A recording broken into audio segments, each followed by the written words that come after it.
ग्लानिर्भवति भारत अभ्युत्थानम् अधर्मस्य तदात्मानं सृजाम्यहम् परित्राणाय साधूनां विनाशाय च दुष्कृतां धर्म संस्थापनार्थाय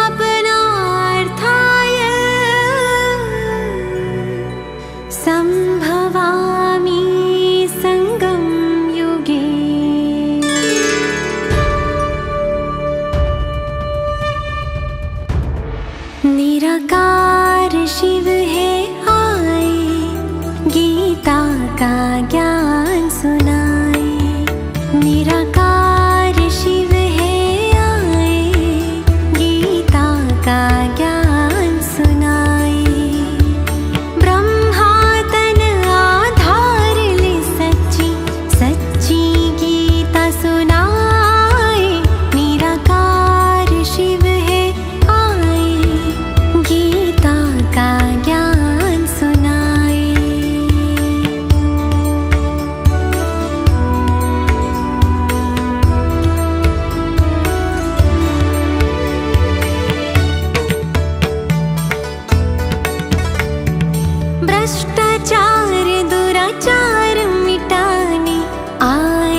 સૌથી પહેલા આપણે બધાએ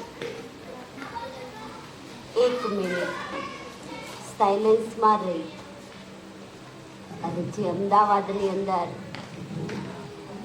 જે પ્લેનની ઘટના બની છે, અનેક આત્માઓએ એ દુર્ઘટનામાં શરીર છોડ્યું છે. તો મહત્વનું એ છે કે આપણે એ સર્વ સદગત આત્માઓને 1 મિનિટ માટે ભોળાનાથ શિવને યાદ કરી અને સદગત આત્માને શાંતિનું દાન આપીશું. તો 1 મિનિટ બધા સાયલેન્સમાં એ બધી સદગત આત્માઓને શાંતિ આપો અને સાથે સાથે એમના પરિવારને પણ આ દુઃખની ઘટનામાંથી એ લોકોને પણ આશ્વાસન મળે, હિંમત મળે એવી પ્રભુને પ્રાર્થના કરીએ. અચ્છા, ઓમ શાંતિ.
ગઈકાલે આપણે શું સાંભળ્યું? શું સાંભળ્યું? ભાઈ ચિત્ર જોઈને તો યાદ આવવું જોઈએ. શું સાંભળ્યું આપણે? હા, માણસ બને છે. ચિત્ર જોઈને તો ભાઈઓ યાદ આવવું જોઈએ. શું સાંભળતું ગઈકાલે? કારણ કે હું પેલા બાળકોનું કહું છું ને કે ભાઈ બાળકોને શબ્દનું જ્ઞાન ન હોય પણ ચિત્રનું 100% જ્ઞાન હોય છે. એમાં આપણા બધાની સામે ચિત્ર છે. તો કાલે શું સાંભળ્યું હતું?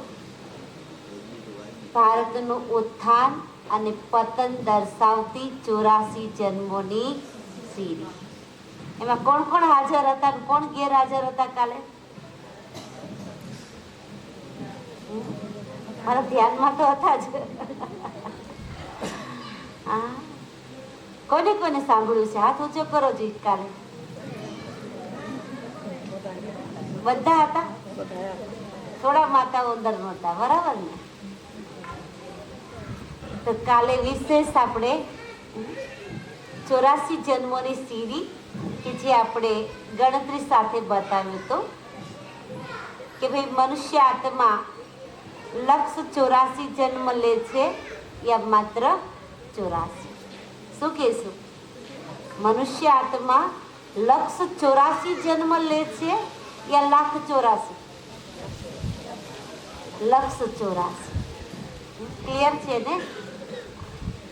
પછી કાલે એ પણ આપણે રાજ બતાવ્યું હતું કર્મની ગતિનું. એમાં મનુષ્ય બને છે કે પશુ પ્રાણી? મેં કાલે બતાવ્યું હતું ભાઈ ઘણાને ચિંતા થાય કે બિચારા પશુ પ્રાણીનું શું, પણ એ આપણા કરતા પણ ખુશ છે, સુખી છે ને? જે મનુષ્ય આત્માને જે ઝંઝટ છે, ચિંતા છે, એ પશુ પ્રાણીને એવી નથી. તો કાલે આપણે સૌથી પહેલા 84 જન્મની ગણતરી બતાવી હતી. તો સતયુગમાં કેટલા જન્મ બતાવ્યા હતા?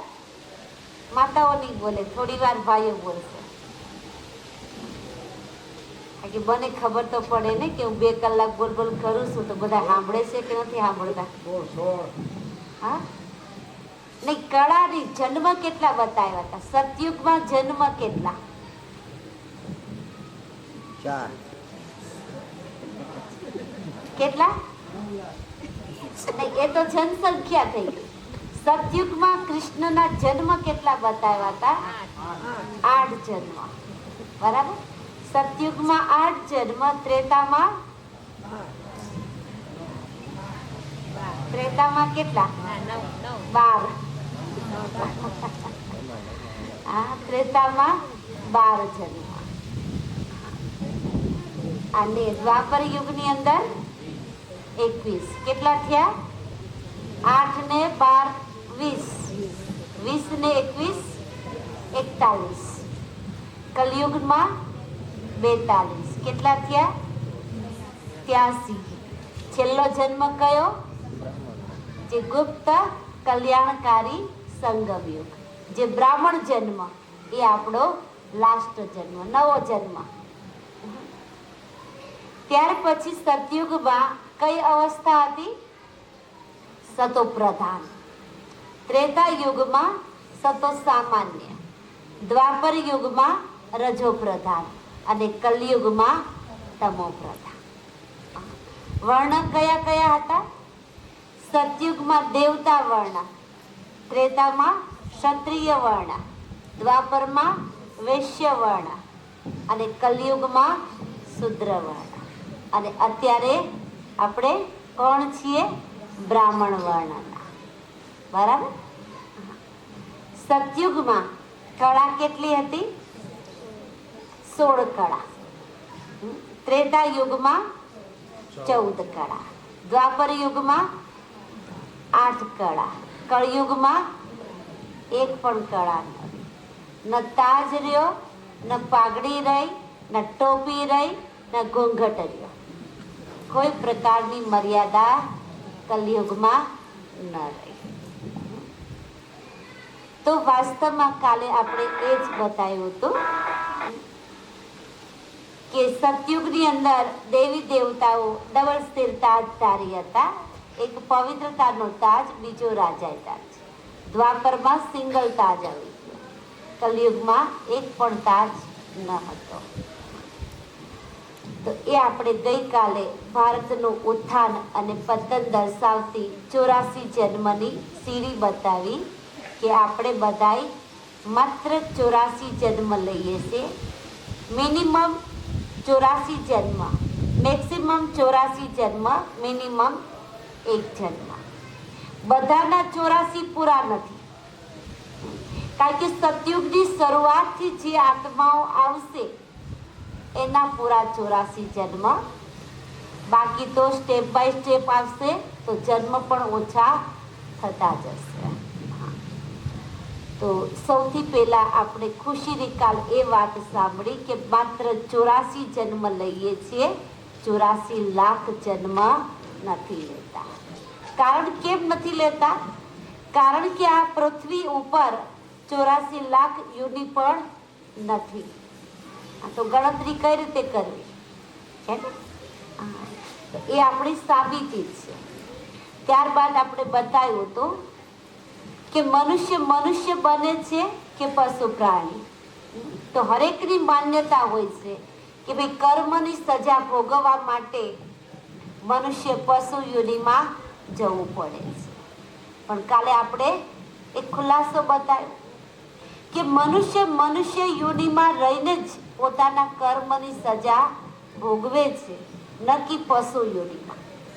કારણ કે પશુને કોઈ એવી વિવેક બુદ્ધિ નથી, કોઈ ફિલિંગ નથી સુખ દુઃખની. હા, તો એ કઈ રીતે ફીલ કરશે કે હું ગયા જન્મમાં આવા કર્મ કર્યા હતા અને એના કારણે હું ગધેડો કૂતરો બન્યો છે ને? હા, એની અંદર કોઈ ફિલિંગ નથી. એ ફિલિંગ કોની અંદર છે? મનુષ્યની અંદર. તો કેવા કાલે બતાવ્યું હતું ને કે 1000 વર્ષ પૂર્વ પછી પણ મનુષ્ય આખરે મનુષ્ય બને છે. હા, કર્મને આધીન છે. કર્મ હોય તો કોઈને જલ્દી જન્મ પણ મળી જાય છે શરીર છોડ્યા પછી, અને કોઈને ભટકવું પણ પડે છે પરત યોનિમાં. પેલો વ્યક્તિ કેટલું ભટક્યો? 1000 વર્ષ ભટક્યો. 1000 વર્ષ પછી એનો છુટકારો થયો. એટલે જ કાલે બતાવ્યું ને કે ગીતાજીમાં કહ્યું છે અંતમતી સોગતિ. અંતે આપણા જે વિચાર હશે, અને આપણે બધાને ખબર છે કે અંત સમયની આપણી પાસે કોઈ તિથિ તારીખ નથી. છે કોઈ તિથિ તારીખ નથી. અને કદાચ ભગવાન તિથિ તારીખ આપી દે તો આપણે શું બની જઈએ ખબર છે? ટાઈમ કોન્શિયસ બની જઈએ. સોલ કોન્શિયસ નહીં રહીએ, પણ ટાઈમ કોન્શિયસ, બોડી કોન્શિયસ અને ટાઈમ કોન્શિયસ. કારણ કે એક તો દેહ ભાન આવી જાય, 2 કલાક પછી મારે શરીર છોડવાનું છે.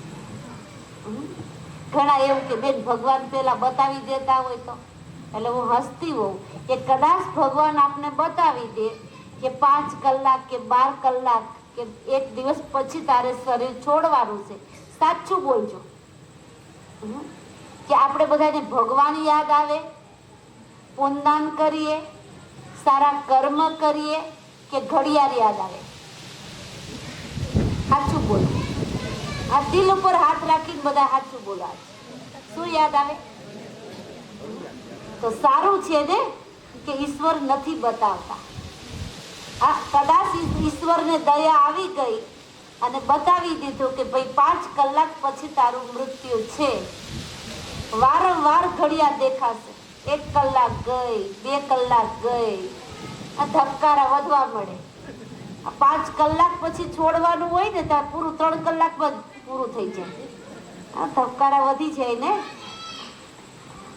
એટલે ઈશ્વરે જે નાટક બનાવ્યું એ ધી બેસ્ટ છે.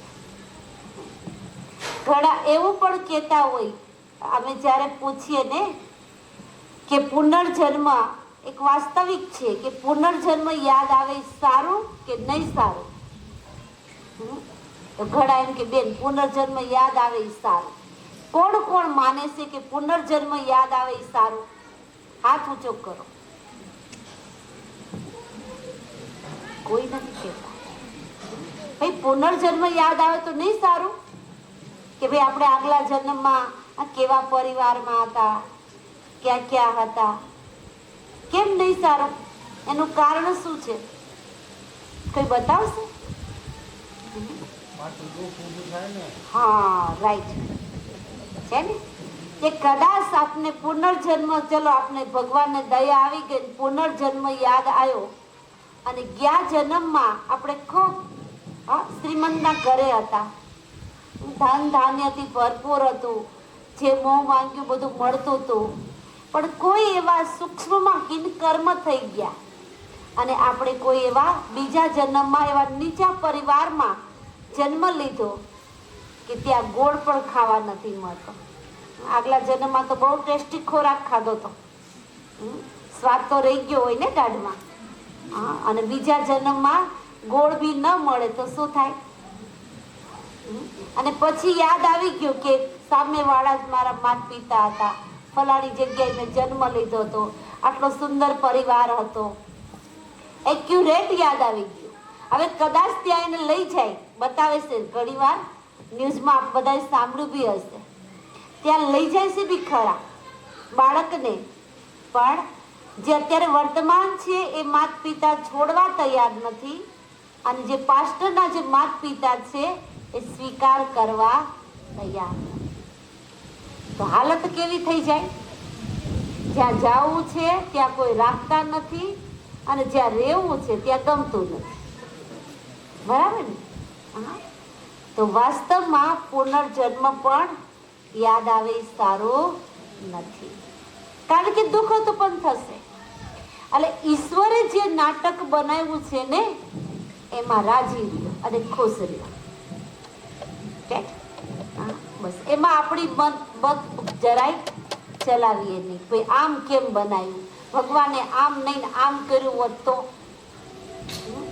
કેટલા બધા ઓપ્શન બતાવે ને ભગવાનને, પણ સારું છે ભગવાન સામે નથી આવી જતા, નતર એને આપણે કેટલી બધી શીખામણ દઈ દઈએ. હા, કે ભાઈ આમ નહીં આમ કર્યું હોય તો તમને શું વાંધો આવે.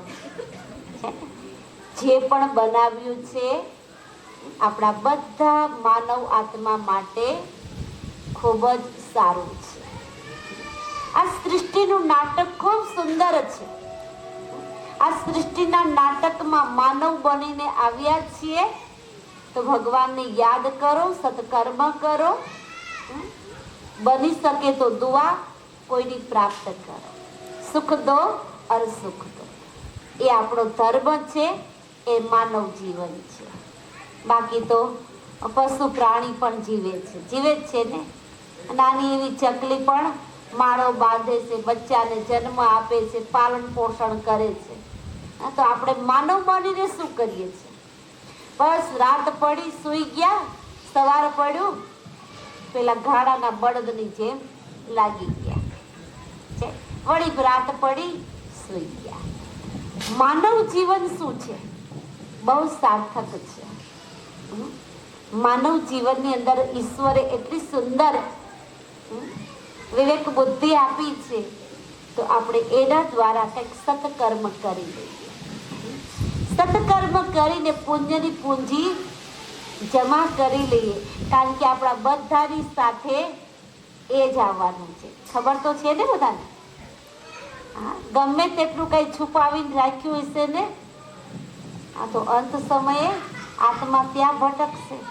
એટલે અમને તો રોજ ભગવાન એના મહાવાક્યમાં કહે છે કે બાળકો પોતાને આત્મા સમજો, મુજ પરમાત્માને યાદ કરો. કારણ કે અંત ઘડી ક્યારે આવી જશે એ કોઈને ખબર નથી. તો ગઈકાલે આપણે એ ખુશીની વાત સાંભળી.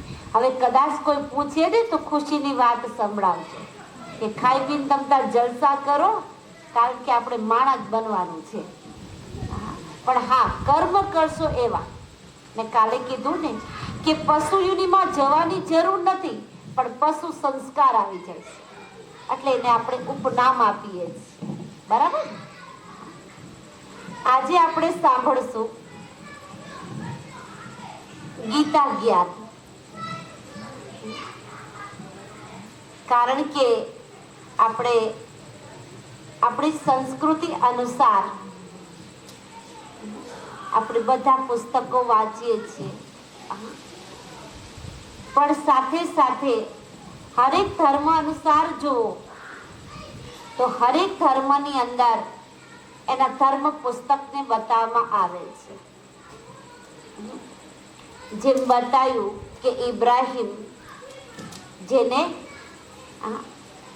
ઇસ્લામ ધર્મની સ્થાપના કરી, તો એનું ધર્મ પુસ્તક કયું હતું? કુરાન હતું.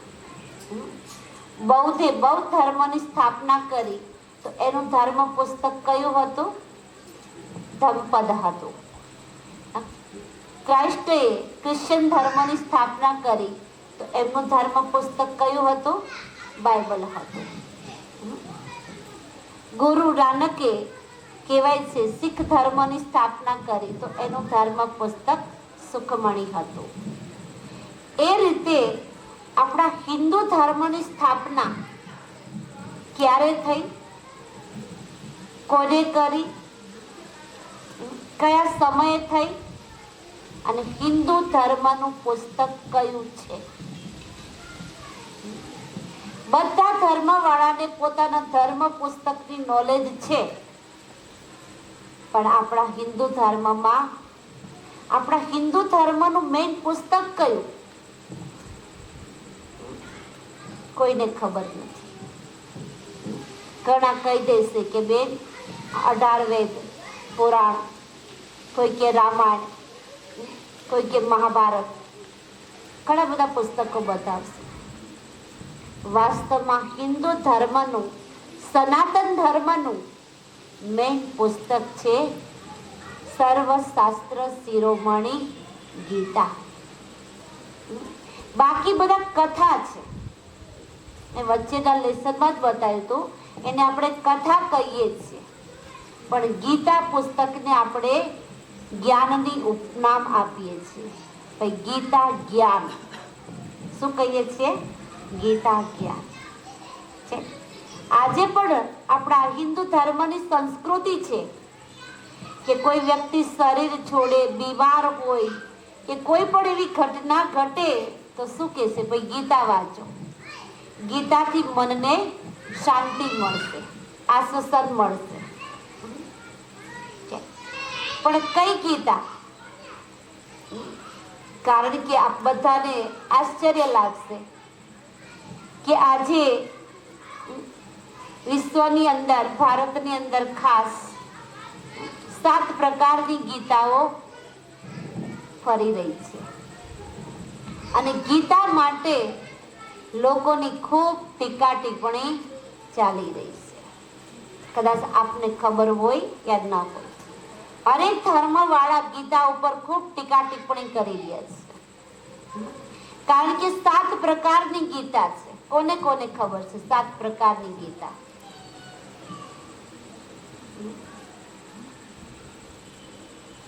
કઈ કઈ? ભાઈએ હાથ ઊંચો કર્યો. કઈ કઈ 7 પ્રકારની ગીતા કઈ કઈ છે? યાદ છે કોઈને?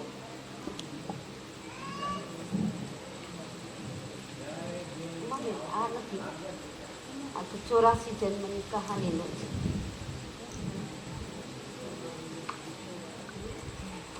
તો સૌથી પહેલી ગીતા છે શ્રીમદ ભગવત ગીતા, બીજું પાંડવ ગીતા, ત્રીજું સ્વામી વિવેકાનંદની ગીતા, ચોથું ટાગોર ગીતા, પાંચમું ગાંધી ગીતા, છઠ્ઠું મને કેટલી છે?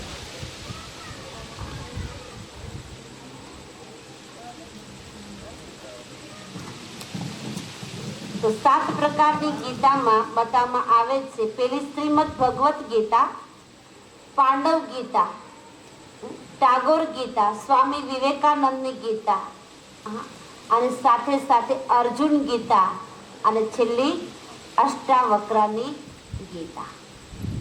થઈ ગઈ 7. શ્રીમદ ભગવત ગીતા, પાંડવ ગીતા, અર્જુન ગીતા, સ્વામી વિવેકાનંદની ગીતા, ગાંધી ગીતા, ટાગોર ગીતા અને અષ્ટાવક્રની ગીતા. આ 7 ગીતા છે. હવે 7 ગીતાની અંદર બધો અલગ અલગ ઉલ્લેખ બતાવવામાં આવે છે, કારણ કે જે આપણે અત્યાર સુધી ગીતાના અધ્યયન કરીએ છીએ, તો ગીતા શું કહેવા માંગે છે? આપણે બધા શું કહીએ છીએ?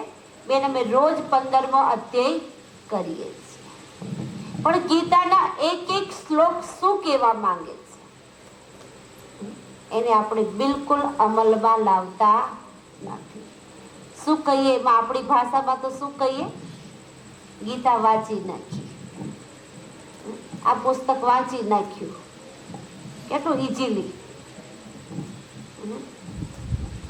તો વાસ્તવમાં ગીતા ની શરૂઆત ક્યારથી થઈ? ગીતા શા માટે સંભળાવી? ગીતા કોને સંભળાવી? કયા સમયે સંભળાવી? એની પાછળનો ધ્યેય શું છે? તો સૌથી પહેલા આપણે જોઈએ તો બતાવવામાં આવે છે કે પાંડવ, કૌરવ અને યાદવ આ ત્રણે એક કુળના હતા. અને બતાવવામાં આવે છે મહાભારતની કથામાં કે જ્યારે પાંડવ, કૌરવ, હું આપને બહુ ડીપમાં નથી જતી, શોર્ટમાં બતાવું છું કે પાંડવ, કૌરવ, યાદવ. પાંડવની ભગવાન સાથે પ્રીત બુદ્ધિ હતી, કૌરવોની વિપરીત બુદ્ધિ હતી, એ બતાવવામાં આવે છે. પાંડવોની પાસે સત્યતા હતી અને કૌરવ અસત્યતાના રસ્તા ઉપર ચાલતા હતા. હવે કહેવાય છે કે યુદ્ધ શા માટે થયું? તો બતાવવામાં આવે છે કે એક સોય જેટલી જમીન માટે, એવું બતાવવામાં આવે છે. હવે આપણે થોડીક મહાભારતની ઝલક લઈએ કે મહાભારતની અંદર જે પણ આપણે બધા પાત્રો સાંભળતા આવ્યા છીએ એ એક એક પાત્રની કદાચ જીવન કહાની સાંભળો તો આપ બધાને કદાચ આશ્ચર્ય લાગશે. કારણ કે ગંગા પુત્ર ભીષ્મનો પણ જન્મ કઈ રીતે બતાવે છે, દ્રોણાચાર્યનો જન્મ કઈ રીતે બતાવે છે, કૃપાચાર્યનો જન્મ કઈ રીતે બતાવે છે, પાંડવોના જન્મ કઈ રીતે બતાવે છે અને કૌરવના જન્મ કઈ રીતે બતાવે છે. આપણે બધાએ ગીતા સાંભળી હશે. તો કહેવાનો ભાવાર્થ એટલો છે કે જે પાત્ર બતાવ્યા છે, જે જન્મ બતાવ્યા છે, એ જન્મ ઉપર કદાચ આપણે વિવેક બુદ્ધિથી વિચારીએ તો એ જન્મ શક્ય છે ખરા? જો કદાચ એ જન્મ શક્ય નથી તો એ પાત્ર નથી, અને પાત્ર નથી તો કોઈ લડાઈ ઝઘડા નથી થયા, લડાઈ ઝઘડા નથી થયા તો ગીતા જ્ઞાન કોને સંભળાયું? એ વાસ્તવિકતાને આપણે કઈ રીતે માનવી? કારણ કે પેલું જ પાત્ર બતાવવામાં આવે છે કે જ્યારે પાંડુ રાજા હતા, રોગથી રજપત હતા, બતાવવામાં આવે છે. એને તન કન્યાઓનું અપહરણ કરવામાં આવ્યું. એમાં ભીષ્મ પિતામહનું બતાવવામાં આવે છે કે ગંગા પુત્ર જેને ભીષ્મ કહેવાય છે, અને ભીષ્મ પિતામહે બચપન કહેવાય છે યુવા અવસ્થામાં, કારણ કે ધૃતરાષ્ટ્રને એવું હતું કે રાજપાટ ભીષ્મને મળી જશે, એટલે ભીષ્મ પિતામહે આ જીવન પ્રતિજ્ઞા લઈ લીધી બાલ બ્રહ્મચારી રહેવાની. બરાબર? હું શોર્ટમાં બતાવું છું કારણ કે ડીપમાં જાય તો લગભગ હવાર પડી જશે. તો કહેવાય છે કે એને આ જીવન પ્રતિજ્ઞા લીધી હતી બાલ બ્રહ્મચારી રહેવાની. હવે આની અંદર એ પણ સાથે સાથે બતાવવામાં આવે છે કે જ્યારે દ્રૌપદીનો સ્વયંવર રચાય છે અને જ્યારે ધનુષ બાણ માટેનું કહે છે ત્યારે અર્જુને એ ધનુષ બાણ દ્વારા દ્રૌપદી સાથે સ્વયંવર રચાણો, અને સ્વયંવર રચાઈને ઘરે આવે છે ત્યારે માને કહે છે કે માં, અમે એક ભેટ સોગાતા લઈને આવ્યા છીએ. માતાએ શબ્દ એવો ઉચ્ચારણ કર્યો કે પાંચેય ભાઈઓ વેચી ગયો બીના જોઈ. એટલે દ્રૌપદીને શું બતાવવામાં આવશે? 5 પતિની પત્ની બતાવવામાં આવે છે. હવે આજે આપ બધા સાંભળતા જાઓ, એની પર થોડુંક મનને કસતા જશો. સાથે સાથે બતાવવામાં આવે છે કે જ્યારે દ્રૌપદી જ્યારે ઝરોખે ઊભા હોય છે અને કરણ એને જોવે છે અને સુંદરતા ઉપર મન મોહિત થઈ જાય છે, મારા થોડી એના ઉપર દ્રષ્ટિ જાય છે. આ દુર્યોધનને વાત કરે છે. દુર્યોધન જ્યારે મહેલની અંદર આવે છે, મહેલની વચ્ચે એક સુંદર મજાનો પાણીનો કુંડ હોય છે. દ્રૌપદી ઝરોખે જો યુદ્ધની શરૂઆત ક્યાંથી થઈ એ આપને શોર્ટમાં બતાવું છું. અને દુર્યોધન આવે છે અને દુર્યોધનની પણ નજર દ્રૌપદી ઉપર જાય છે અને એને કુંડ દેખાતો નથી અને સીધો કુંડમાં પડી જાય છે. આવી કઈ વાતો છે ને, બરાબર? જેવો કુંડમાં પડે છે એવું જ દ્રૌપદી ખડખડાટ હસી અને એની ઇન્સલ્ટ કરે છે. અને ત્યારે એક શબ્દનું ઉચ્ચારણ કરે છે કે અંધે કી औलाद અંધે. હવે આ એક શબ્દના કારણે આખું મહાભારત રચાઈ ગયું, એક શબ્દના કારણે. તો અત્યારે વર્તમાન સમયમાં પણ શું ચાલે છે? આજે એક શબ્દના કારણે શું થાય છે? બારનું મહાભારત તો છોડો, ઘર ઘરની અંદર એક શબ્દના કારણે કેટલું મોટું મહાભારત રચાઈ જાય છે. રચાય છે કે નહીં? એક શબ્દ માટે, એક સોયની અણી જમીન માટે ભાઈ ભાઈનું ખૂન કરતા અચકાતો નથી. પણ શરૂઆત ક્યાંથી થઈ? બેનોના કટુ વચનથી. તો આજે પણ આ સંસારની અંદર એવી અનેક દ્રૌપદીઓ છે જે પોતાના કટુ વચનથી આજે પણ પરિવાર વિખાઈ જાય છે. વિખાઈ જાય છે કે એટલે ભગવાન ઘણી વાર આ મહાવાક્યમાં કહે છે કે બાળકો કમ બોલો, ધીરે બોલો, મીઠા બોલો. કારણ કે બોલથી કેટલી ખરાબ અસર થાય છે, આખું મહાભારતનું ચિત્ર સામે આવી જાય છે. પરિવાર વિખાઈ જાય છે.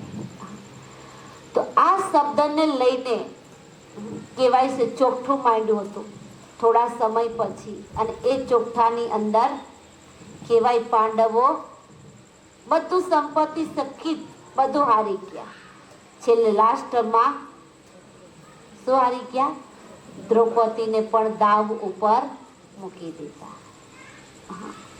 જ્યારે દ્રૌપદી જે દાવ ઉપર મૂકે છે ત્યારે કહેવાય છે કે દ્રૌપદીના દુષ્ટ દુશાસન એના ચીરહરણ કરે છે ત્યારે કહેવાય છે કે પરમાત્માએ અનેક ચીરો દ્વારા દ્રૌપદીની લાજ બચાવી.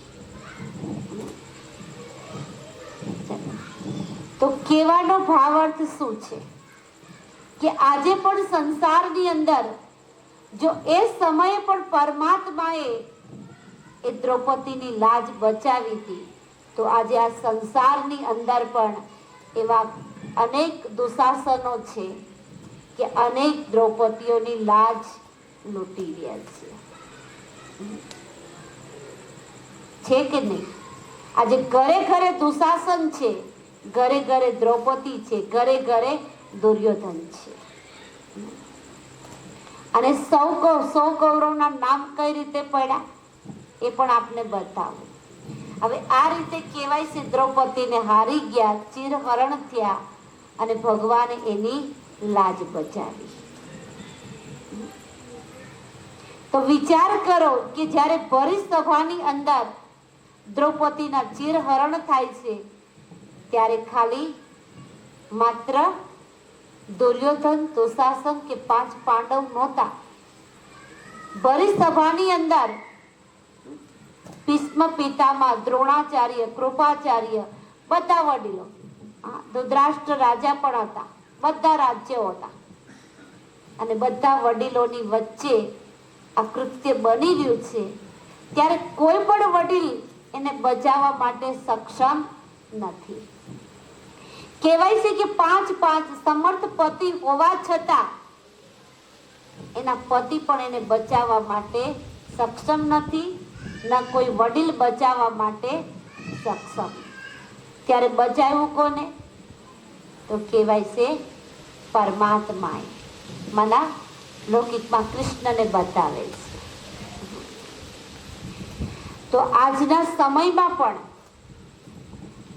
જ્યારે કાંઈ પણ એવી ઘટના ઘટે છે ત્યારે આપણા બધાની રક્ષા કરવા માટે માત્ર એવું નહીં સમજતા કે બહેનોને જ રક્ષાની જરૂર છે. આજે બધાય માનવ આત્માને રક્ષાની જરૂર છે. જ્યારે આપણી સાથે કાંઈ પણ એવી દુર્ઘટના ઘટી જાય છે, એવું ન થવાનું કર્મ થઈ જાય છે, ત્યારે આપણી સાથે પણ આપણે બધાને કહીએ આ મારા છે, આ મારા સંબંધી, આ મારા પરિવારના, મારા પતિ, મારી પત્ની, બધા હોવા છતાં એ સમયે આપણી રક્ષા કરવા માટે કોઈ મનુષ્ય આત્મા સક્ષમ નથી. કોણ રક્ષા કરે છે આપણી?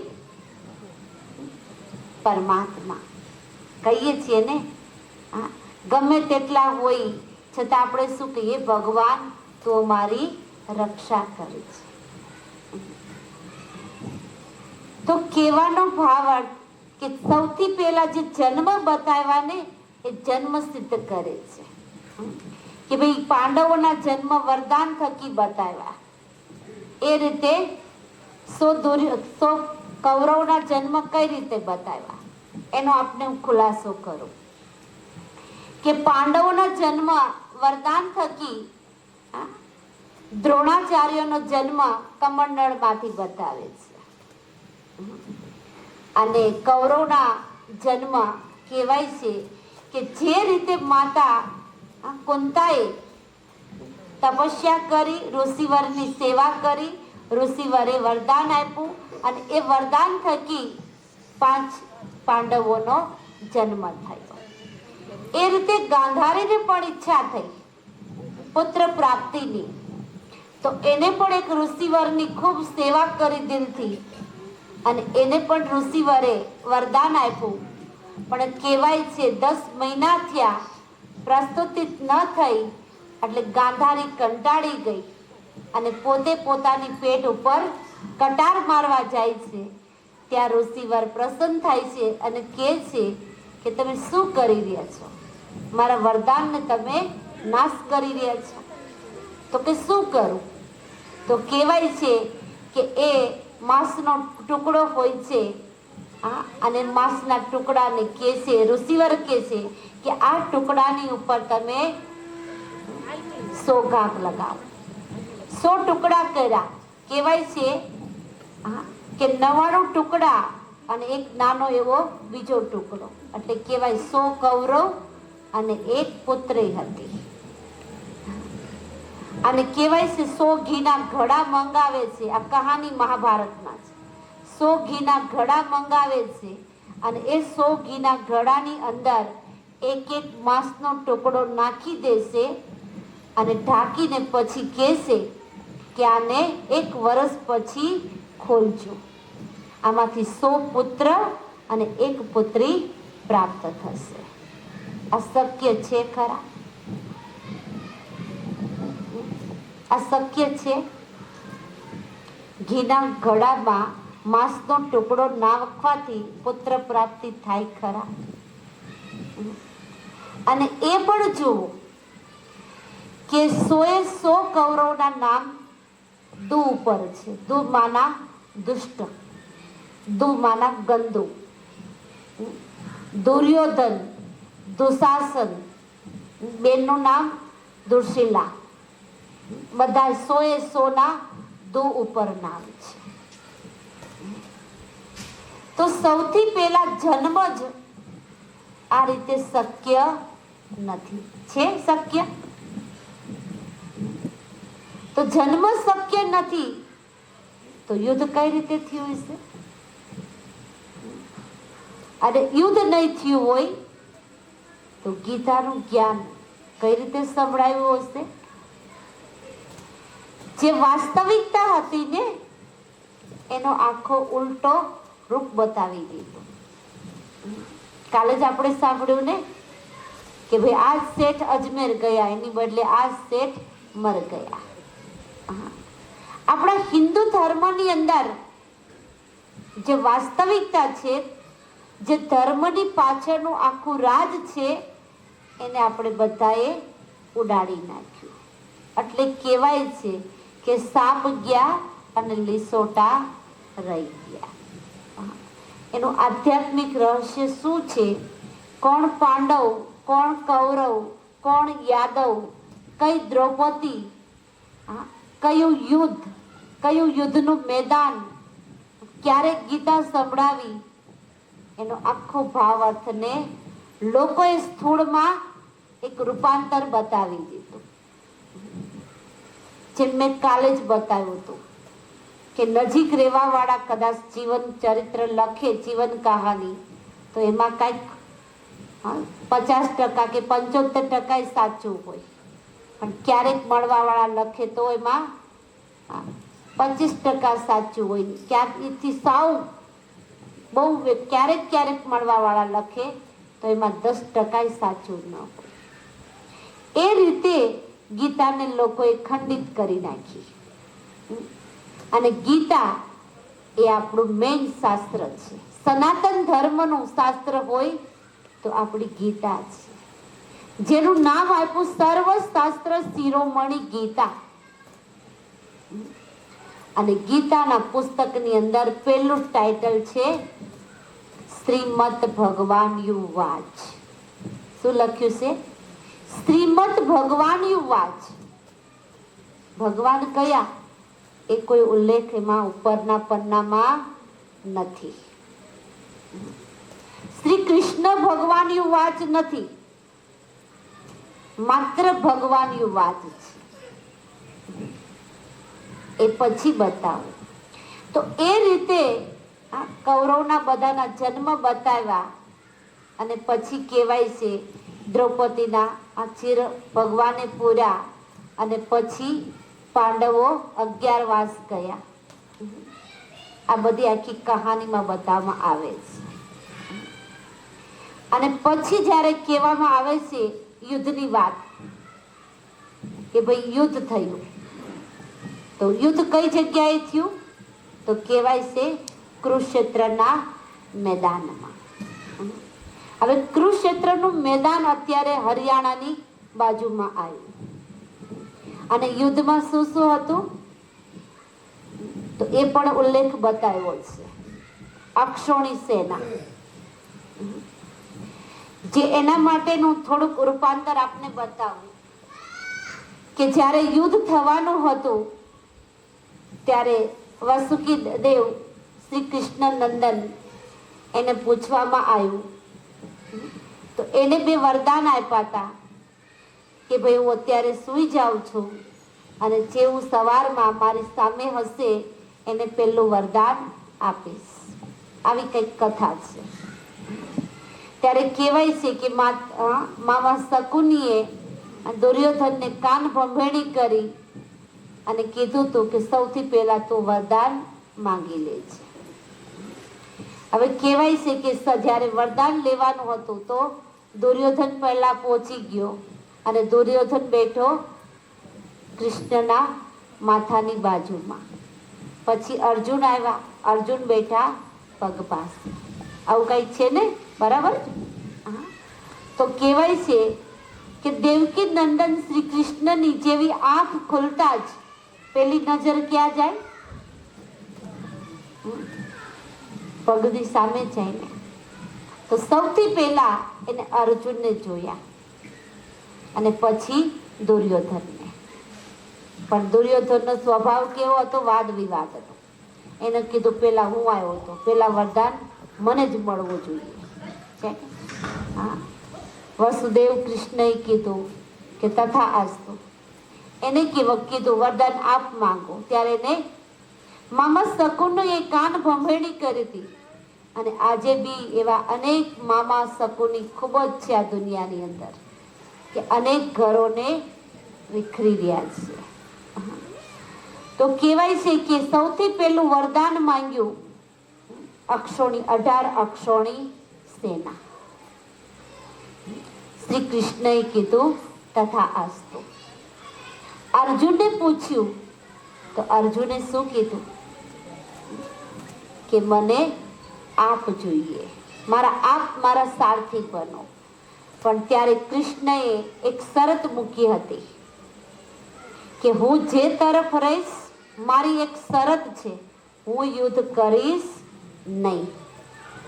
હું માત્ર સારથી બનીશ, યુદ્ધ નહીં કરું. એટલે મામા શકુનીએ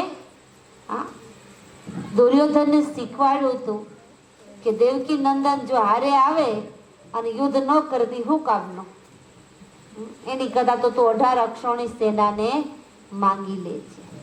કારણ કે એની શક્તિનો એને અંદાજો નહોતો, કે પરમાત્માની શક્તિ કેટલી છે એને અંદાજો નહોતો. એટલે એને શું માંગ્યું? 18 અક્ષોણી સેના. કારણ કે માણસની અંદર જ્યાં સુધી સત્યતા ન હોય ને ત્યાં સુધી સત્ય વસ્તુને એ પારખી શકતા નથી. તો એ રીતે કહેવાય છે કે અર્જુને સ્વીકારી લીધું કે આપ મારી સાથે હશો તો પણ મને મારા ઉપર પૂરો વિશ્વાસ છે. અને પછી કહેવાય છે કે કુરુક્ષેત્રના મેદાનની અંદર યુદ્ધની શરૂઆત થવાની હતી. યુદ્ધ કેટલા દિવસ ચાલ્યું? યુદ્ધ કેટલા દિવસ ચાલ્યું? કોઈને ખબર નથી? કે ખબર છે તો બોલવા માંગતા નથી. કેટલા દિવસ ચાલ્યું? 18 દિવસ. બરાબર. હવે 18 દિવસ યુદ્ધ ચાલ્યું કુરુક્ષેત્રના મેદાનમાં. હવે 18 દિવસ યુદ્ધ ચાલે તો માનવ જીવનને ખાવા પીવા ઓઢવા પહેરવા સુવા બાવા બધું જોઈએ ને.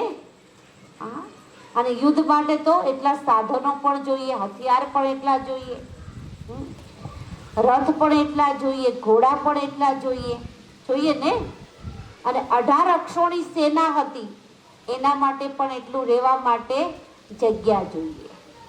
હવે અત્યારે વર્તમાન સમયમાં જે હરિયાણાની બાજુમાં આ કુરુક્ષેત્રનું મેદાન છે ત્યાં એટલી જગ્યા તો છે નહીં. સૌથી પહેલા એટલી જગ્યા નથી તો યુદ્ધ કઈ રીતે થયું? શું કહેશું? કારણ કે મેં એ જ કીધું ને કે 18 દિવસ બધી વસ્તુ તો જોઈએ ને. આ તમે 2 દિવસ બહાર ગામ જાઓ તોય બેગમાં ભરાય નહીં, હમાય નહીં એટલા કપડાં લઈ જાઓ. ભાઈ આની જરૂર પડે તો નહીં, આની જરૂર પડે તો. ખબર છે 2-3 દિવસ માટે જ છીએ. તો 18 દિવસ યુદ્ધ થવાનું હતું તો બધી ચીજ વસ્તુની જરૂર તો પડે ને. હાથી હોય ઘોડા હોય તો એને પણ ઘાસની જરૂર પડે.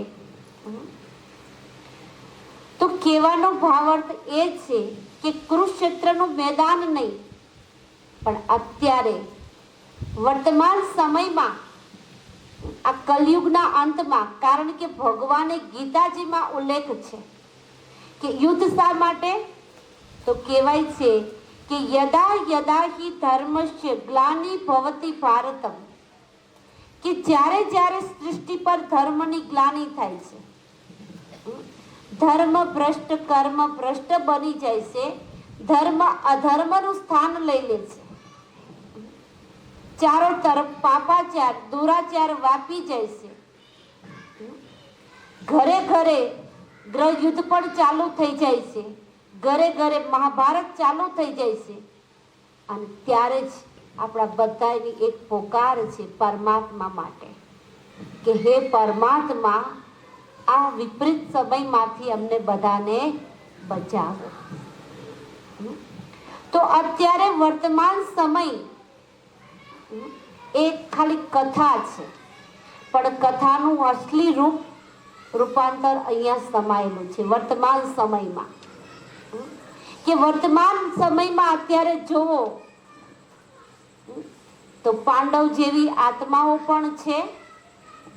પાંડવ કેટલા હતા? માત્ર 5. તો કળયુગના અંતમાં વર્તમાન સમયમાં પાંડવ જેવી 5 આત્માઓ પણ છે કે જે સત્યની રાહ પર ચાલી રહ્યા છે. ગમે તેવી કસોટી પડે અને કદાચ એ સત્ય 5 પાંડવ સત્ય આત્માના લીધે જ કદાચ આ સૃષ્ટિ ટકી રહી છે. તો પાંડવ જેવી આત્માઓ પણ છે, દુર્યોધન જેવી પણ આત્માઓ છે અને યાદવ જેવી પણ આત્માઓ છે કે નહીં વર્તમાન સમયમાં કે નથી? અને સાથે સાથે દ્રૌપદી જેવી પણ જે કટુ વચન બોલવા વાળી નારી પણ છે તો દેવી, પણ એક કટુ વચનથી આખું આટલું મોટું ખૂનખાર યુદ્ધ થયું છે ને. વિચાર કરો, આપને તેમ થાય ને ભાઈ શબ્દ સરી ગયા, પણ એ શબ્દથી કેટલું મોટું મહાભારત થઈ જાય છે. તો કહેવાનો ભાવાર્થ કે વર્તમાનનો સમય આ કુરુક્ષેત્રનું મેદાન માના આ કર્મ ક્ષેત્ર એક કુરુક્ષેત્ર બની ગયું છે. અને આ સમયની અંદર યાદવ પોતાનું કાર્ય કરે છે. યાદવ કોણ છે? વૈજ્ઞાનિકો કે શું કરે છે? બંધન કરીને એટમ બોમ્બ બનાવે છે, ટાઈમ બોમ્બ બનાવે છે, મિસાઇલો બનાવે છે ને. કે ને યાદવના પેટમાંથી મુસળ નીકળ્યું. કોઈ પેટમાંથી મુસળ નીકળે? મને અંદરથી જે વાત ઉદ્ભવે અને એનાથી જે મિસાઇલો બનાવે છે, બોમ્બ બનાવે છે, શેના માટે? પોતાના જ કુળનો નાશ કરવા માટે. એ ખુદ કહે છે.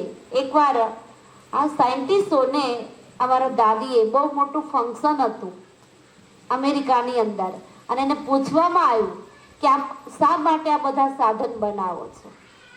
ત્યારે એ લોકોએ ફિલિંગ કરી હતી કે અમને પણ ખબર નથી પડતી, અમને એટલી ખબર છે કે આનાથી નુકસાન છે, પણ અમે શા માટે અમે બનાવવા જઈએ છે સારું, અને કોણ એવા પ્રેરક છે કે અમારાથી આ વસ્તુ બની જાય છે કે જેથી દુનિયાનો નાશ થાય એવી વસ્તુ. તો એ લોકો પણ ફીલ કરે છે. તો એ યાદવ છે જે દુનિયાનો નાશ કરવા માટે આ બધા અણુ બોમ્બ ને બધું બનાવી રહ્યા છે. દુર્યોધન કોણ છે? તો આજે ઘરે ઘરે દુર્યોધન છે કે નાની એવી ચીજ વસ્તુ માટે 100 જેટલી જમીન માટે ભાઈની સાથે પણ લડવા તૈયાર થઈ જાય છે. અને કોઈ પણ પર સ્ત્રી ઉપર નજર બગાડતા વિચારતા નથી. એ છે દુશાસન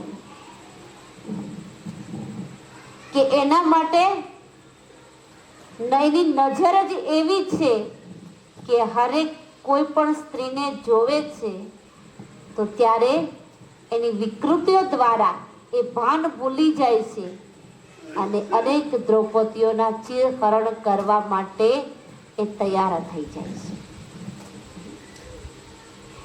તો જે પણ મહાભારત અને પાંડવ કોણ છે કે જે પરમાત્માની યાદ દ્વારા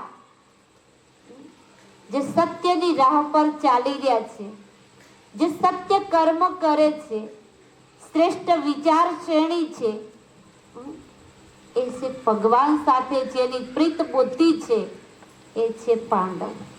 તો એ કેટલા જોવા મળશે? કેટલા જોવા મળશે?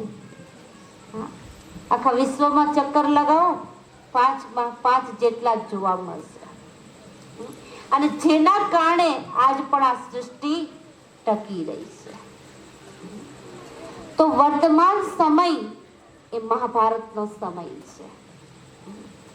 પછી બતાવવામાં આવે છે, પાછું પેલા મહાભારતના યુદ્ધમાં જ આવશું, પછી બતાવવામાં આવે છે કે જ્યારે યુદ્ધ થાય છે, હવે યુદ્ધ થાય એટલે કેવી હાલત હોય જરાક વિચારજો. આપણે બધા શાંતિથી બેઠા છીએ, બેઠા છે ને? કેટલા શાંતિથી બેઠા. હમણાં બાજુમાં જ ધડાધડી ચાલુ થઈ જાય, હું અહીં બેઠી છું, તમે બધા ભાગી જશો છે ને? અથવા તો બધાના મન ચિત્ત બધાનું ત્યાં જતું રહેશે, કાન બધાના ત્યાં જતા રહેશે, છે ને? હવે યુદ્ધની અંદર શું બતાવ્યું કે જ્યારે યુદ્ધ ચાલતું હતું, ઝપાઝપી ચાલતી હતી, એક બાજુ કહેવાય છે કૌરવોની સેનાના લોકો મરતા હતા, એક બાજુ પાંડવોની સેનાના મરતા હતા. યુદ્ધમાં તો એ રીતે જ હોય છે ને? તો યુદ્ધ ચાલતું હતું, પછી કહેવાય છે કે જ્યારે અર્જુનની સામે એના વડીલો પૂર્વજો સામે આવે છે, ભીષ્મ પિતામહ, દ્રોણાચાર્ય, કૃપાચાર્ય, વડીલો સામે આવે છે, એટલે અર્જુન કહેવાય છે હથિયાર મૂકી દેશે, હતાશ ઉદાસ થઈ જાય છે અને કહે છે દેવકી નંદનને કે હવે હું યુદ્ધ નહીં કરું. એને પૂછવામાં આવે છે શા માટે? તો કે મારી સામે મારા પિતરાઈ ભાઈઓ છે, મારી સામે મારા પૂર્વજો છે, મારા વડીલો છે, હું એને કઈ રીતે મારી શકું? ત્યારે કહેવાય છે કે દેવકી નંદન કે અર્જુનને કહે છે, ત્યારે બોધ આપે છે કે તું વાસ્તવમાં કોણ છે. હવે વિચાર કરો કે જ્યારે યુદ્ધ ચાલુ હોય, રથમાં સારથી બની કૃષ્ણ રથ ચલાવતા હોય, યુદ્ધ ચાલુ હોય, ઝપાઝપી ચાલુ હોય, અને એ સમયે હદાસ ઉદાસ થઈને બેસી જાય તો દુશ્મનો પીઠ પાછળ ઘા નહીં કરે કે પછી વિચારશે કે ના ના ભલે થાકી ગયો, ભલે બેઠો, પછી ઊભો થાય ને પછી મારવાનું ચાલુ કરીએ. આ એક વિચારવા જેવી વસ્તુ છે. ત્યારે કહેવાય છે કે કૃષ્ણ કહે છે કે તું એક દેહ નથી, પણ તું એક ચૈતન્ય શક્તિ આત્મા છો, તું તારા સ્વધર્મની અંદર સ્થિત થા, એવો બોધ આપે છે. એમાં તારું કલ્યાણ છે. તું બધાને મરેલા સમજ, આ કોઈ તારું નથી, તું કોઈનો નથી. તો એ સમયે આ આત્મિક જ્ઞાન દેવાની જરૂર છે કે યુદ્ધનું જ્ઞાન દેવાની જરૂર છે? કયું જ્ઞાન દેવું જોઈએ? કયું દેવું જોઈએ? યુદ્ધનું દેવું જોઈએ ને, કે ભાઈ હવે આ હથિયાર તારું કામ નથી આપતું ને, તો હવે આ હથિયાર ઉપાડી લે, પણ તારે હારવાનું નથી, એવું કેવું જોઈએ? કે પછી એવું કેવું જોઈએ તું શાંતિથી હવે તારી આત્મિક સ્થિતિમાં બેહી જા, તો હવે બેહી જાય તો સામેવાળા શું કરે? જરાક વિચારો, કે નહીં વિચારવા જેવું? તો વાસ્તવમાં ત્યારે ચલો એક બી આપણે એક સેકન્ડ પૂરતું સ્વીકારી લઈએ કે ચલો એ પણ કીધું હશે. પછી કહેવાય છે કે અર્જુન પોતાની આત્મિક સ્થિતિમાં આવી જાય છે અને યુદ્ધ પાછું ચાલુ થાય છે. અને યુદ્ધ ચાલુ થાય છે ત્યારે માત્ર અર્જુન એકને જ ગીતા જ્ઞાનની જરૂર હતી, એના 4 ભાઈઓને જરૂર નહોતી. શું ભગવાને એક અર્જુનને જ ગીતા જ્ઞાન સંભળાવ્યું? એના સમર્થ ભાઈઓ હતા, યુધિષ્ઠર, ભીમ, નકુલ, સહદેવ. એ કોઈ કમ તો નહોતા ને, એ મહાન પુરુષો હતા. યુધિષ્ઠર માના ધર્મરાજ, ભીમને શું કહેશે? પવનનો દેવ કહેશે. નકુલ અને સહદેવનું બતાવે છે ને કે એને બધી ખબર હતી કે આના પછી શું થવાનું છે, છતાં પણ એની અંદર એક વિશેષતા હતી કે જ્યાં સુધી કોઈ પૂછે નહીં ત્યાં સુધી કઈ બતાવવાનું નહીં. હવે એવું બની શકે ખરા કે મને જ ખબર હોય કે ભાઈ મારા પરિવારના બધા ખતમ થવાના છે અને હું ચૂપચાપ જોયા રાખું? તો આ જે બધી આપણે બધી અત્યાર સુધી જે પણ વાતો સાંભળી એ વાતો સાંભળીને આપણે બધાએ એક મંથન કરવાનું છે કે હવે સત્ય કેટલું છે, સત્ય કેટલું છે. તો કહેવાનો ભાવ અર્થ કે જ્યારે ગીતા જ્ઞાન ભગવાને આપ્યું, ઉપદેશ આપ્યો ગીતાનો, અને જ્યારે ગીતાનો ઉપદેશ આપ્યો ત્યારે એક ખાલી 5 મિનિટમાં તો નહીં આપ્યો હોય ને, અમુક સમય તો લાગ્યો હશે ને. ત્યાં સુધી યુદ્ધ વિરામ પામી ગયું હતું કે પછી આ 2 જણા કંઈક સાઈડમાં આવી ગયા હતા? શું વાત છે? તો કહેવાનો ભાવાર્થ એટલો છે કે જે પણ કથા લખાણી એ અત્યારે વર્તમાન સમયના અનુસાર લખાણી છે. કારણ કે વર્તમાન સમય અત્યારે મહાભારતનો સમય છે. વર્તમાન સમયમાં ત્રણેય પાત્ર છે અને વર્તમાન સમયમાં અત્યારે માણસનો ખૂનનો તરસો પણ બની જાય છે. 100 જેટલી જમીન માટે યુદ્ધ કરવા પણ તૈયાર થઈ જાય છે. તો અત્યારે અનેક દ્રૌપદીઓ પોતાની લાજ બચાવવા માટે પરમાત્માને યાદ કરે છે. તો જે પણ ઘટના હતી એ અત્યારની બતાવવામાં આવે છે. સાથે સાથે બતાવે છે કે જ્યારે યુદ્ધ થઈ ગયું અને યુદ્ધની અંદર કૌરવોની હાર થઈ અને પાંડવોની જીત થઈ. બતાવવામાં એવું આવે છે ને. અને પછી હસ્તિનાપુરનું રાજ્ય એ કોને મળ્યું? પાંડવોને. હું ટૂંકમાં સાર બતાવતી જાઉં છું. તો હસ્તિનાપુરનું રાજ્ય આખું પાંડવોને પ્રાપ્ત થયું. અને જ્યારે બધું વિરામ શાંત થઈ ગઈ, કારણ કે દુર્યોધનના પરિવારનો નાશ થઈ ગયો અને પાંડવોનો વિજય થયો અને હસ્તિનાપુર પાંડવોને પ્રાપ્ત થયું, ત્યારે રાજા યુધિષ્ઠિરના રૂપમાં રાજ્યસભામાં બેઠા છે. જ્યારે રાજ્યસભામાં બેઠા છે ત્યારે કહેવાય છે કે અર્જુન ફરીથી કૃષ્ણને કહે છે કે હે કૃષ્ણ, હે વાસુદેવ, જે યુદ્ધના મેદાનમાં તમે મને જે સાચું ગીતા જ્ઞાન સંભળાવ્યું હતું એ સમય મારી સ્થિતિ બરાબર નહોતી. હું પૂરી રીતે એ વાતને ગેરલપ કરી શક્યો નહોતો. પણ હવે અત્યારે આપ મને જ્ઞાન સંભળાવો. આ વાક્ય પાંડવ ગીતામાં લખેલું છે કે આપ મને ફરીથી આ જ્ઞાન સંભળાવો. ત્યારે કહેવાય છે કે દેવકી નંદન કૃષ્ણ કહે છે કે એ જ્ઞાન આપવા વાળો હું નહોતો. શું કહે છે? એ જ્ઞાન આપવા વાળો હું નહોતો. એ પરમ શક્તિ કઈ અલગ હતી. તો એ પરમ શક્તિ કોણ? એ પરમ શક્તિ કોણ હતી અને શા માટે કીધું એ જ્ઞાન આપવા વાળો હું નહોતો?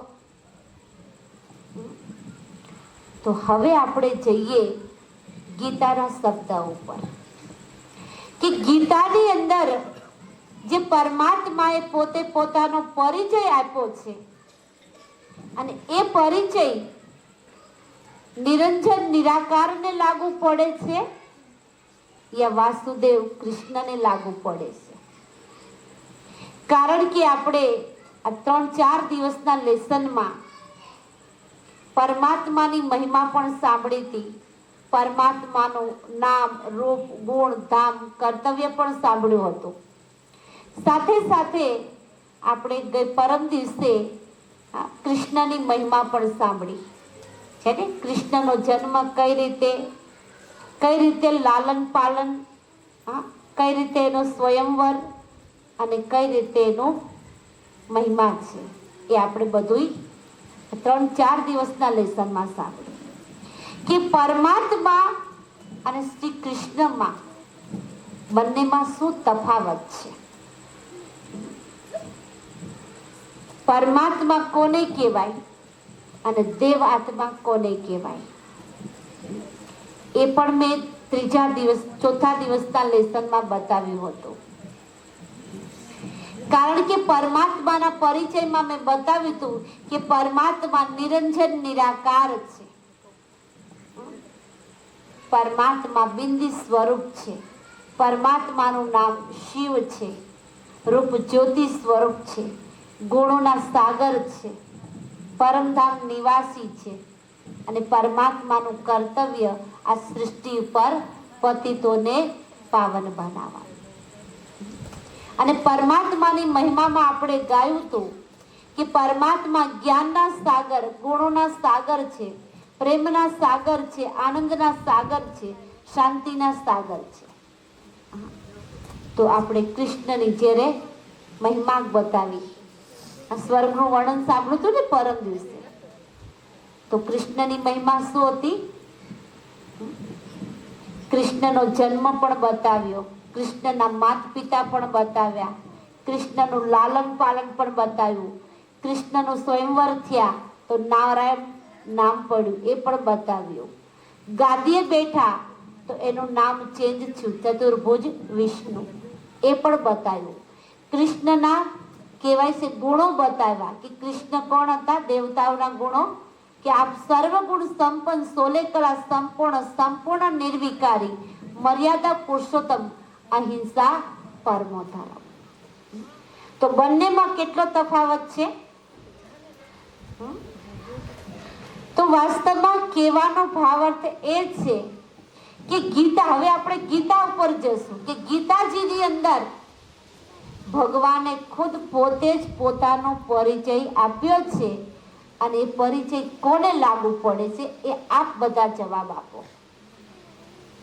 ગીતાજીની અંદર ભગવાને પોતાનો પરિચય આપ્યો છે કે હું નિરંજન નિરાકાર છું.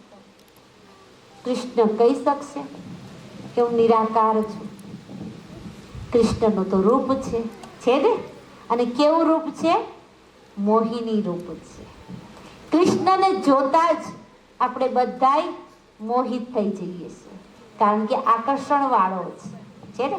બધા દેવોમાં જો આકર્ષણ હોય તો શ્રી કૃષ્ણનું નથી. લોકો કહેતા કાળો છે પણ કામણગારો છે ને. હા, કૃષ્ણ બધાને કેટલો પ્યારો છે. તો વાસ્તવમાં પલ્લવ પરિચય આપ્યો કે હું નિરંજન નિરાકાર છું, હું અકર્તા અભોગતા છું. તો કૃષ્ણ તો કર્મ પણ કરે છે, ભોગના પણ ભોગવે છે, બતાવે છે કે નથી બતાવતા? સાથે સાથે ગીતાજીમાં એ ઉલ્લેખ છે હું જન્મ મરણથી રહિત છું, મને ન્યારો છું. કૃષ્ણનો તો જન્મ પણ બતાવે છે, મૃત્યુ પણ બતાવે છે. ભાલુકા તીર્થની બાજુમાં બતાવે છે ને. હા, તીર દ્વારા, પાર્થીએ તીર દ્વારા એનું મૃત્યુ બતાવે છે. તો આ વાક્ય કોણ બોલે છે કે હું જન્મ મરણથી ન્યારો છું, હું પાપ પુણ્યથી ન્યારો છું, કે હું કર્મના લેપછેપથી ન્યારો છું. તો આ એક એક વાક્ય કોને લાગુ પડે છે? નિરાકાર શિવને યા દેવ આત્મા કૃષ્ણને? આપ બધા જવાબ આપો. હું ગીતાજી પર બોલું છું, કારણ કે ગીતાજીમાં બતાવ્યું છે. શ્રીમદ ભગવત ગીતા એમાં બધું લખેલું છે કે હું નિરંજન નિરાકાર, અકર્તા અભોગતા, જન્મ મરણથી રહિત, પાપ પુણ્યથી રહિત. પાપ પુણ્યનો લેપછેપ મને લાગતો નથી.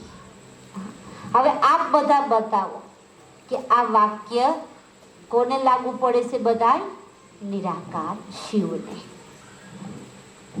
સાથે સાથે એ પણ બતાવ્યું છે કે જ્યારે જ્યારે હું સૃષ્ટિ પર આવું છું અને પર કાયા પ્રવેશ કરું છું, કૃષ્ણને જરૂર છે પરકાયા પ્રવેશ કરવાની? એને તો પોતાનું શરીર છે કે નથી? હા, કૃષ્ણને તો પોતાનું શરીર છે ને. હા, તો આ વાક્ય કોણ બોલે છે? કે હું પરકાયા પ્રવેશ કરું છું, પ્રકૃતિને આધીન કરું છું અને સાધારણ વેશમાં આવું છું. અને સાધારણ વેશમાં આવેલો જોઈ મૂઢમતી લોકો મને ઓળખી શકતા નથી. તો ભાઈ કૃષ્ણને કોણ ન ઓળખે? નાના બાળકને બતાવો જોઈએ ફોટો, એ ઓળખી જાય કે નહીં? તો આ વાક્ય કોણ બોલે છે? નિરાકાર શિવ બોલે છે કે હું સાધારણ વેશમાં આવું છું. સાધારણ વેશ કયું? કે જેનું ભગવાને નામ આપ્યું આદિ પિતા બ્રહ્મા. આદિ માનો શરૂઆત, સતયુગની શરૂઆત પરમાત્માએ બ્રહ્માજી દ્વારા કરી, એટલે એને આદિ પિતા કીધા. તો ભગવાન કે પરકાયા પ્રવેશ કરું છું, પ્રકૃતિને આધીન કરું છું, સાધારણ વેશમાં આવે છું, એટલે મૂઢમતી લોકો મને ઓળખી શકતા નથી. મને ઓળખનાર કોટોમાંથી કોઈ વિરલા જ ઓળખે છે. હવે વિચાર કરો, આ સમગ્ર સૃષ્ટિ કેટલી મોટી છે. 750 કરોડ આત્માઓ છે. એમાંથી ભગવાનને ઓળખવા વાળા પાંડવ કેટલા નીકળ્યા? કે જેની ભગવાન સાથે પ્રીત બુદ્ધિ છે એવા કેટલા છે? આંગળીના વેઢે ગણો એટલા જ છે. કે જેને સાધારણ વેશમાં આવેલા જોઈ અને ભગવાનને ઓળખી લીધા, અને ભગવાનને ઓળખી અને ભગવાનની શ્રીમત અનુસાર ચાલી અને પોતાના જીવનને માનવમાંથી દેવતુલ્ય બનાવી રહ્યા છે. તો ગીતાજીની અંદર આ ભગવાનનો આ સત્ય પરિચય છે. અકર્તા અભોગતા. હું કાંઈ નથી કરતો, હું કાંઈ ભોગવતો પણ નથી. કૃષ્ણને તો માતા પિતા પણ બતાવ્યા, લાલન પાલન બતાવ્યું, સખા પણ બતાવ્યા, ગુરુજી પાસે શિક્ષા લેવા જાય છે એ પણ બતાવ્યું, મૃત્યુ પણ બતાવ્યું છે ને. તો આ બધા વાક્ય કોના છે? નિરાકાર શિવ પરમાત્મા. અમે કોઈ નથી કહેતા. આજે ભગવાને ગીતાજીમાં પોતાની ઓળખાણ આપી છે એવું આપની સામે એક ક્લિયર કરી રહી છું. કારણ કે આ જે વાક્ય છે ને એ ભોળાનાથ શિવના છે. અને સાથે સાથે સૌથી પહેલા જ્યારે પરમાત્માએ સાધારણ વેશમાં જ્ઞાન આપ્યું અને સૌથી પહેલા કોને સાંભળ્યું? શા માટે લોકોએ ગીતાના ભગવાન શિવના બદલે કૃષ્ણને કીધા? એનો પણ આપને ઉલ્લેખ બતાવું કે સૌથી પહેલું જ્ઞાન કૃષ્ણની આત્માએ સાંભળ્યું. પરમાત્માએ આ ગીતા જ્ઞાન જ્યારે ઉચ્ચારણ કર્યું ને, આ કુરુક્ષેત્રને એક કર્મક્ષેત્ર બનાવ્યું હતું. કર્મક્ષેત્રને એક કુરુક્ષેત્ર બની ગયું. વર્તમાન મહાભારતનો સમય છે.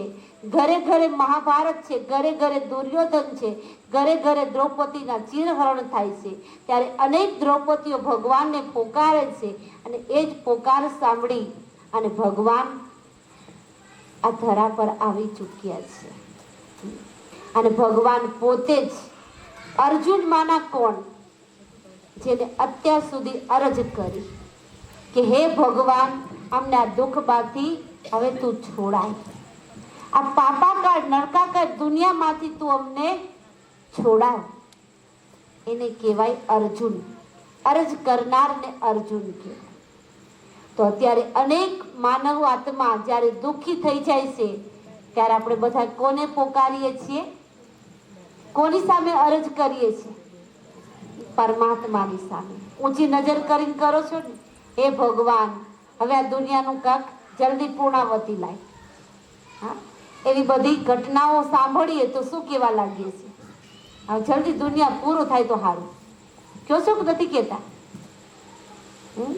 બધાય બોલીએ છીએ. તો આપણા બધાની આ પોકાર સાંભળી અને ભગવાન આ સત્ય ગીતા જ્ઞાન આપવા માટે આપણા બધાની વચ્ચે આવી ચૂક્યા છે. તો સૌથી પહેલા કોને સાંભળ્યું?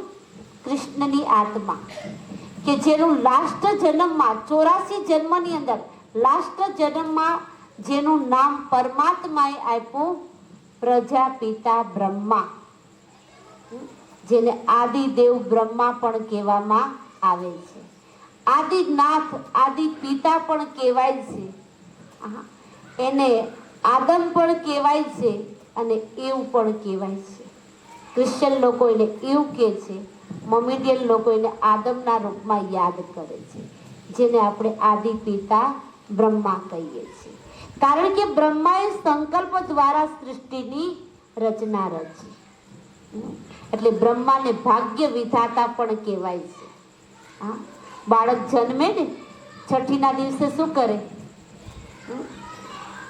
પેજ મૂકી દે કે ભાઈ ભાગ્ય વિધાતા અને બ્રહ્માજી આવીને ભાગ્ય લખશે. છે કે નહીં માન્યતા? હા, તો આપણા બધાનું શ્રેષ્ઠ ભાગ્ય લખવા માટે પરમાત્માએ બ્રહ્માજીને નિમિત્ત બનાવ્યા, અને એ જ બ્રહ્માજી દ્વારા, પરમાત્મા તો નિરાકાર છે, તો આટલું શ્રેષ્ઠ જ્ઞાન આપશે કઈ રીતે? કઈ આધાર તો જોશે ને. કદાચ ઉપર બેઠા બેઠા આકાશવાણી કરે તો શું થાય? હું 2 કલાક કદાચ બોલું છું તો પણ કદાચ આપણે બધાને એક એક શબ્દ યાદ રહી જાય તોય મારી મહેનત સફળ થઈ જશે. હું એવું માનું છું. હા ભાઈ, ખુલ્લું મેદાન છે, ખબર નહીં હવામાં તો નથી જાતું ને. હા, એક ખુશીની વાત છે. હું બેનને પરમ દિવસે જ કહેતી હતી કે બધા એકાગ્રતાથી સાંભળે છે, ચાતરક પક્ષી બનીને. એટલે 2 કલાક લઉં છું. હો, નકર તો મને થાક લાગી જાય, બધાને ઊંઘતા જોઈ જાવ તો. પણ ના, એક ખુશીની વાત છે કે બધા ચાતરક પક્ષી બનીને સાંભળી રહ્યા છે, જિજ્ઞાસાથી સાંભળે છે. જેમ દુનિયામાં કહેવાય ને કે ભાઈ ગાયક કલાકારને નશો ક્યારે ચડે? ક્યારે ચડે? સામે ઓડિયન્સ કેવું હોવું જોઈએ? વાહ વાહ વાહ વાહ, તાલીઓ પાડવા વાળો છે ને. હા, તો ગાયક કલાકારને ખબર ન પડે, રાત પૂરી થઈ જાય તો, છે ને. એમ વક્તા, કોઈ બી વક્તા છે, એક આપણે શ્રેષ્ઠ જ્ઞાન પીરસી રહ્યા છે, પણ એને મજા ક્યારે આવશે? કે સામે આપણે એક જાગૃતતાથી એક ચાતરક પક્ષી બનીને બેઠા હોય તો અંદર ઓટોમેટિક પોઈન્ટો નીકળવા મળે છે. કાઢવી નથી પડતી, ઓટોમેટિક નીકળવા મળે છે. ભગવાન એને નિમિત્ત બનાવી અને કેટલું બધું પીરસી દે છે. તો આપણે બધાને શું કરવાનું? પીરસેલું આપણા પાત્રની અંદર, બુદ્ધિરૂપી પાત્રમાં સમાવાનું છે. તો પરમાત્મા સૌથી પહેલા એ કૃષ્ણની આત્મા લાસ્ટમાં, જેનું 84મો જન્મ, કે જેનું નામ બ્રહ્માજી હતું, અને એનો ફર્સ્ટ જન્મ શ્રી કૃષ્ણ. આત્મા એકની એક થઈ ગઈ. લાસ્ટ જન્મ બ્રહ્મા અને ફર્સ્ટ જન્મ કૃષ્ણ. એટલે કદાચ વાક્ય રચના અનુસાર, લોકોની માન્યતા અનુસાર કહેવામાં આવ્યું કે ગીતાજીનું જ્ઞાન કૃષ્ણે સંભળાયું. પણ કૃષ્ણની આત્મા લાસ્ટ જન્મમાં બ્રહ્મા, તો એ બ્રહ્માના મુખ દ્વારા ભગવાને આ સાચી ગીતા જ્ઞાન સંભળાવી. તો વાત તો સાચી જ છે. આત્મા તો એની જ હતી ને, શરીરરૂપી વસ્ત્ર ચેન્જ થઈ ગયું. આત્મા તો એ જ હતી જે ફર્સ્ટ નંબરમાં કૃષ્ણ હતા. એ 84 જન્મ લેતા લેતા લાસ્ટમાં કોણ બન્યા? બ્રહ્મા. અને એ સાધારણ વેશનો આધાર લઈ અને ભગવાને આ સાચું ગીતા જ્ઞાન સંભળાવ્યું. અને આ સાચું ગીતા જ્ઞાન જે પણ માનવ આત્મા સાંભળે છે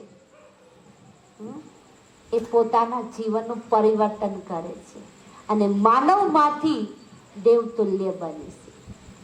કારણ કે ભગવાનની શ્રીમત અનુસાર કર્મ કરતા રહેશે તો એનામાં આસુરી જે અવગુણ છે એ નીકળતા જશે, આસુરી તત્વ નીકળતા જશે અને દેવી તત્વનો સંસાર થતો જશે ઓટોમેટિક.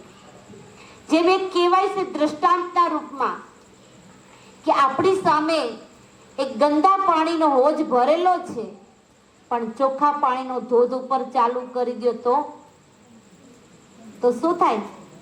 ગંદુ પાણી ઉલેચાય અને નીકળી જાય અને ચોખ્ખા પાણીનો હોજ આખો ભરાઈ જાય. એ જ રીતે આ કળિયુગ છે. અનેક વિચારો, અનેક દુરાચારો રૂપી વિચારો લઈને બેઠા છીએ. પણ જો પરમાત્માનું આ સત્ય જ્ઞાન રૂપી સ્વચ્છ પાણી અંદર ટપકતું રહેશે, બુદ્ધિ રૂપી ગળતીની અંદર ટપકતું રહેશે તો અંદર જે આસુરી જે સંસ્કાર છે ને એ ધીરે ધીરે ધીરે નીકળતા જશે. આખરે માનવ જીવન એક દેવતુલ્ય બની જશે. છે કોઈ મહેનત?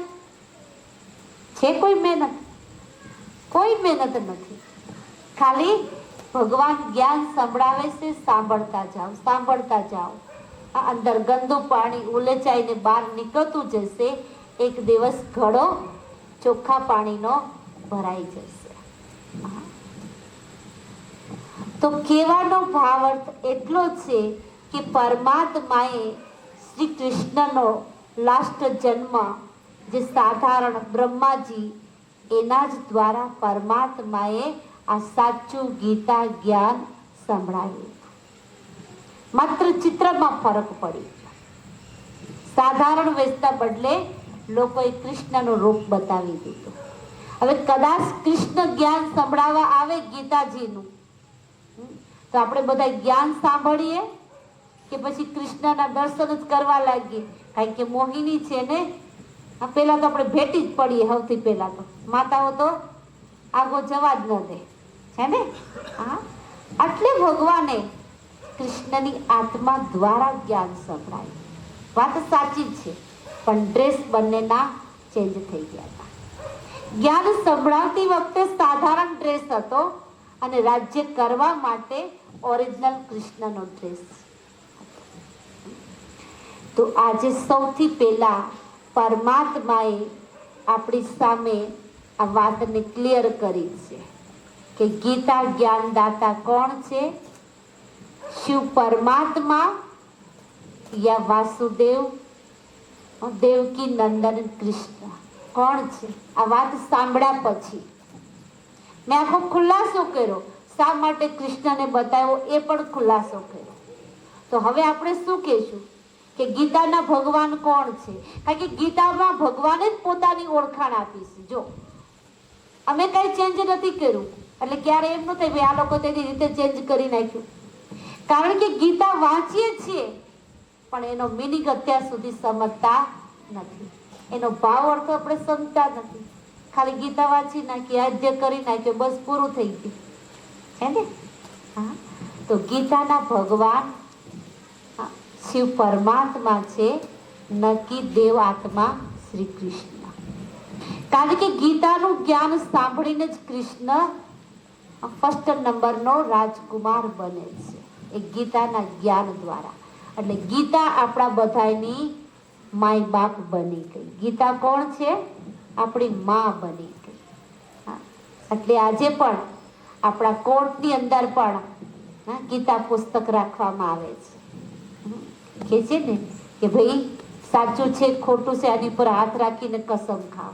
આપણે આપણી માં ઉપર હાથ રાખીને કઈ કસમ ખાઈ છીએ? બિલકુલ ખોટી. ભાગ્યે જ કોઈ 2% સાચી કસમ ખાતું હોય તો છે.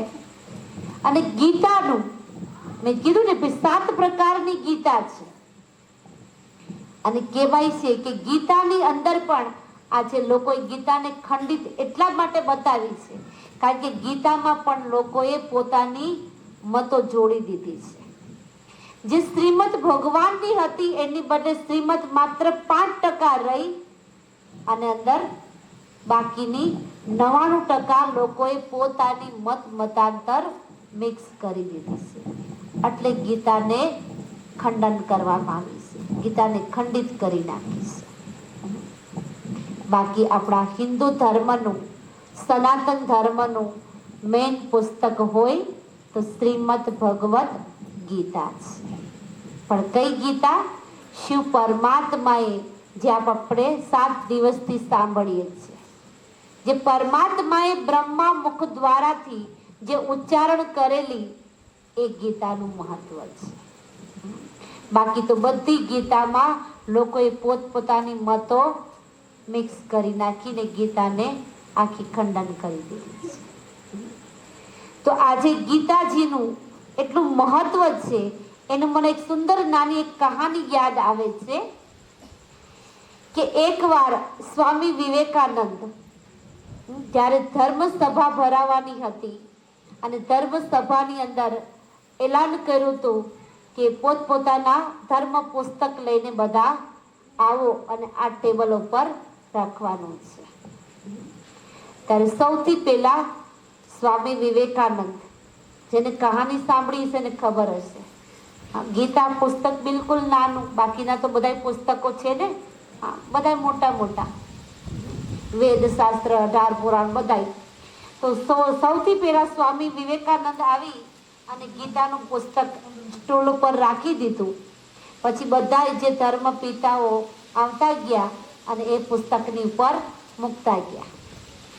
જ્યારે સૌથી પહેલા સ્વામી વિવેકાનંદ આવ્યા હતા અને સભાની અંદર પૂછવામાં આવ્યું કે ભાઈ સૌથી પહેલા કોણ આવ્યું, તો સ્વામી વિવેકાનંદે હાથ ઊંચો કર્યો તો કે આપ આપનું પુસ્તક બતાવો. ત્યારે સ્વામી વિવેકાનંદે નીચેથી ગીતા કાઢી તો બાકીના બધા પુસ્તકો નીચે પડી ગયા. સ્વામી વિવેકાનંદે બહુ સુંદર રહસ્ય બતાવ્યું કે આ બધા પુસ્તકોનો મેઇન ફાઉન્ડેશન કોણ છે? શ્રીમદ ભગવદ ગીતા. એક નાના એવા વાતની અંદર બધા ધર્મ શાસ્ત્રીઓને આખું રાજ સમજાવી દીધું. એટલે ગીતા આપણી માય બાપ છે અને આ જ શ્રેષ્ઠ ગીતા દ્વારા આપણે ગતિ સદગતિને પ્રાપ્ત કરી શકીએ છીએ. અચ્છા, ઓમ શાંતિ, ઓમ શાંતિ, ઓમ શાંતિ.